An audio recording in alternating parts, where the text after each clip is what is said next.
Hello everyone, आप लोगों का स्वागत है मेरे इस यूट्यूब चैनल में। आज हम बात करने जा रहे हैं BT 102 के यूनिट नंबर 3 जिसका नाम है सीक्वेंस एंड सीरीज़ का।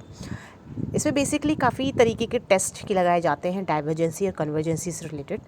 डाइवर्जेंसी और कन्वर्जेंसी से रिलेटेड पहला जो इम्पॉर्टेंट रिज़ल्ट है जिसका नाम है कॉशीज़ फंडामेंटल टेस्ट। और ये जो स्पेशल कंडीशन है कॉशीज़ फंडामेंटल टेस्ट, ये सिर्फ डाइवर्जेंसी के लिए यूज़ किया जाता है।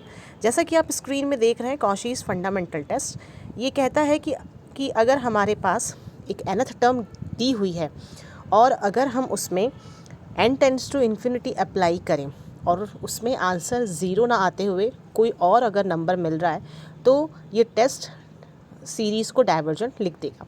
फॉर एग्जाम्पल नंबर 1 जो शो हो रहा है कि test the convergence of the series, इसका nth टर्म ऑलरेडी आपके पास में दिया हुआ है n/n+1।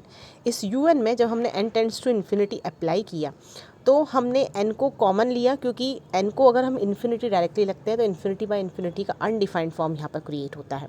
इसलिए यहाँ पर n को न्यूमरेटर और डिनोमिनेटर से कैंसिल किया गया है कॉमन लेने के बाद। देन उसके बाद n tends to infinity apply किया जिससे उसका आंसर 1 मिला। और 1 मिलने के कारण कॉशीज़ फंडामेंटल टेस्ट के हिसाब से ये सीक्वेंस जो है वो डाइवर्जेंसी हुआ। याद रहे, कॉशी फंडामेंटल टेस्ट जो है वो सिर्फ डाइवर्जेंसी के लिए शो करता है, मतलब ये हमें इसे बताता है कि सीक्वेंस हम सिर्फ डाइवर्जेंस पता लगा सकते हैं। इसके अलावा कन्वर्जेंसी के लिए हमारे पास में आगे भी Leibniz rule, d'Alembert's rule and comparison test आने वाले हैं। चलिए एग्जाम्पल नंबर 2 की बात करते हैं। जैसे कि हमें यहाँ पर दिया गया है ऑलरेडी un यानी कि nth term of the series, इसमें n/n+1 दिया गया है। सो कॉशीज़ फंडामेंटल के अकॉर्डिंगली हमने n को सबसे पहले कैंसिल किया, क्योंकि डायरेक्टली लिमिट अप्लाई करने पर अनडिफाइंड फॉर्म क्रिएट हो रहा था। और इसी के साथ साथ n को न्यूमरेटर और डिनोमिनेटर दोनों से कैंसिल आउट करने के बाद हटाया गया। तो उसके बाद n टेंड्स टू इन्फिनिटी रखा गया और इसको रखते ही देखेंगे आंसर आपका आ रहा है 1, जो कि नॉट इक्वल टू 0 है। इस कारण से बाय कॉशीज़ फंडामेंटल टेस्ट सीक्वेंस जो है वो डाइवर्जेंट आएगी।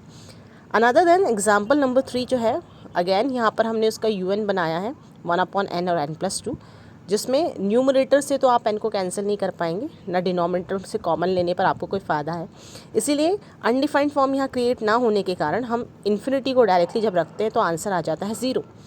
और जो नेसेसरी कंडीशन कहती है, क्योंकि कॉशीज़ फंडामेंटल टेस्ट तो सिर्फ डाइवर्जेंसी चेक करने के लिए है, और अगर आपको एग्जैक्टली 0 मिलता है तो यहाँ पर एक नेसेसरी कंडीशंस जो है वो बनती हैं।